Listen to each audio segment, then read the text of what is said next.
I call off my engagement because of a comment my fiancé made about my late wife. For some background info, I, 43M, have two children with my late wife Kayla. Sam, 21 men, and Liz, 16F.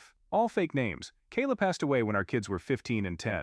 I won't give specifics about how she passed, but she was struck by a drunk driver when she was on her way home from work. She really was the love of my life, and to say that her passing hit our family hard would be an understatement. I promised myself that if I got back into the dating game, I wouldn't date anyone for at least a couple years for the sake of my kids. 3 years after my wife's passing, I met my now fiancé.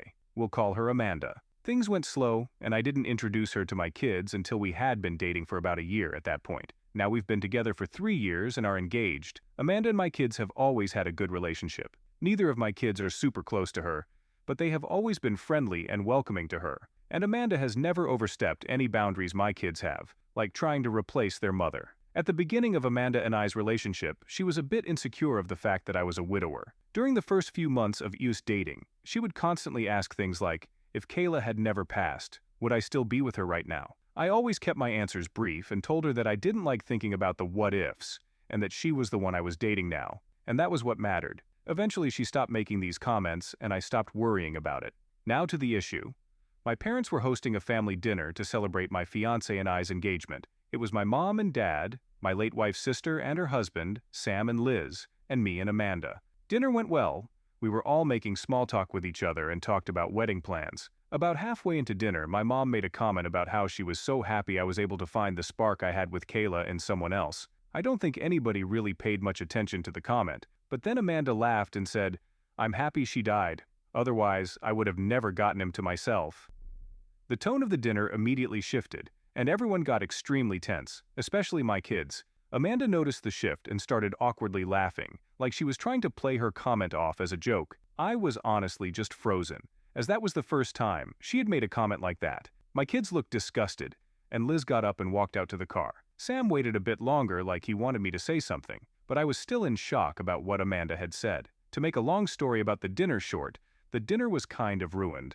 So I said my goodbyes to everyone, grabbed my fiancé, and we all drove home. My daughter hasn't spoken to me or Amanda since, and it's been 3 days. I got tired of it and pulled my son aside to ask him what I should do. He said something along the lines of, "I'm a grown man and don't care who another grown man marries, but I don't want a woman who speaks like that about our mother around my sister." Sam's comment stuck with me, and now I'm considering calling off the engagement entirely. She's never made comments like this before, but I'm worried if I let it slide this one time, it will become more frequent, and it will affect my daughter. I need some advice from outside perspectives and just want to do right by my kids. Wibta. If I called of the engagement because of the comment she made, eat it. Wow, I didn't expect to get this much advice so shortly after posting this. Nonetheless, thank all of you for the advice and even the people calling me a bad father. I think your guys' words are what I needed to pull my head out my ass. I will try to talk to my kids alone tonight before speaking with my fiancé, and we'll see where it goes from here. I'm pretty sure my fiancé and I are over though. I'll update late tonight or tomorrow on how the talks with everyone goes.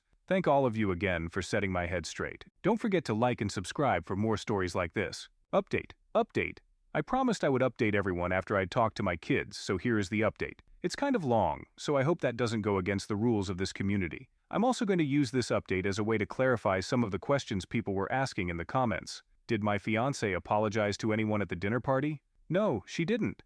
I honestly don't think it even registered or has registered to her that what she said was wrong. Does fiancé have social anxiety? Not to my knowledge, no. In all the time I've known her, she's never shown any signs of social anxiety and doesn't have a history of it. How old was my late wife? She was 37 when she passed, and we were the same age. Amanda is 41. A lot of people were asking for clarification on the time frame of her passing, and when my fiancé and I met, at this point in time Kayla has been gone for about 6 years, and I met Amanda roughly 3 years after Kayla's passing. I didn't mention either of their ages as I didn't believe it was important because we're so close in age, but I understand why a lot of you guys would want to know. Now that I've clarified the things I was most asked about in the comments, we can get into the update. While I'm writing this update, it's the day after I talked to my kids. So last night at around 5:30, my fiancé left for work. She works nights most days of the week, so I was able to call my son and ask if he could come over so I could talk to him and his sister. He goes to our local college and lives in an apartment near his school. When he started college, he wanted to move out, but also wanted to stay close to us, so he settled in an apartment a few blocks away from the college. He came over and I called him and his sister into the living room to talk with the both of them. When they were both seated, I told them point blank that I didn't think the wedding was happening anymore, and that the comment she made was unacceptable. I then, by the advice of the comments, apologized to them. I told them I was sorry for not saying anything for so long and letting the tension thicken in our home. I told my daughter that I understood why she hadn't spoken to me, and that I was sorry for allowing her to think that I was even remotely okay with what she said. I felt pretty spineless after we had gotten back from dinner that night, so I wanted to do everything in my power to make it right with my kids during the conversation. My daughter told me that she felt disgusted at the comment Amanda made, and even more so when I didn't defend her mother. She then told me that for the past 2 years that she's known Amanda, she felt like she's been gradually trying to push her and Sam away from me. One of the examples Liz gave was when my son moved out. He moved out when he was about to start his sophomore year of college, and when he mentioned the idea of moving out, Amanda was the one who took that and ran with it. According to Liz, Amanda was the one encouraging Sam the most to move out. To be clear, I was never against Sam moving out, but I was clear to him he was welcome to live at home for his college years, and even after, until he found where he wanted to be. I asked Sam if he felt pushed out by Amanda, and if that's why he moved out. He said he hadn't felt pushed out before he told everyone he wanted to move, but after he put it out there, my fiancé kept pushing for him to move out. Liz cut in and said that every time she brings up college, Amanda keeps encouraging her to go out of state. Liz doesn't plan on going out of state, and she's been open about wanting to go to the college Sam is attending right now. Liz said she feels like Amanda is waiting till she graduates high school and goes to college so she can move out. A lot of the comments were right about the subtle comments eventually turning into Amanda wanting my kids pushed away from me. Liz said that she was scared that by the time I eventually noticed the way Amanda was acting, too big of a wedge would have already been driven between me and them. I told my kids that I'm sorry it's taken me this long to notice, and that I was also sorry they've been walking on eggshells for so long. I hugged my kids and told that them no matter what, they are my top priority, not Amanda or anybody else. A lot of comments pointed out that even though my son is grown, he still needs his father, and I made sure to let my son know that I will always be there for him and his sister, even when they are well grown. The entire conversation lasted about 2 hours. We covered a lot of the bases we wanted to, and it got emotional on all sides. In short, Amanda and I are done. I've made it a point to tell my kids that none of this situation is their fault, and that Amanda is the grown woman who said what she said. My kids and I are okay right now, but they aren't 100% with me and probably won't be for a while. I'm completely fine with that and just want my kids to be comfortable in their own home. Amanda has tomorrow off from work, so I plan on talking to her tomorrow. I also plan on calling my mother to ask her why she thought it was okay to even bring up Kayla at the dinner. I don't want my daughter here when it all goes down, so she's staying tonight and tomorrow night with Sam. So that's where I'm right now. Not super happy about the outcome for me and Amanda, but would rather have my kids happy and healthy than have a wife. Again, thank you everyone for the advice and the harsh words. I'll update after I call it off with Amanda. Thank you everyone. Edit. I posted the new update you guys have been waiting for. It's been a long day, but I still want to keep everyone posted on the situation, as you guys have been incredible in helping me through my situation. So it only feels fair to give you guys the update you've been waiting for. Update 2. So, where we last left off is my kids and I talked, made up, and my daughter is staying with her brother so she doesn't get caught up in what was about to happen with my now ex-fiancé. Before the hard part of the day, breaking it off with Amanda, I made a call to my mom to let her know of the situation. A lot of the comments told me to not bash my mom for the comment she made. Now thinking back on the situation with a clear mind, the comment my mother made towards Amanda was most definitely a compliment towards her, and that was confirmed in the call I had with her.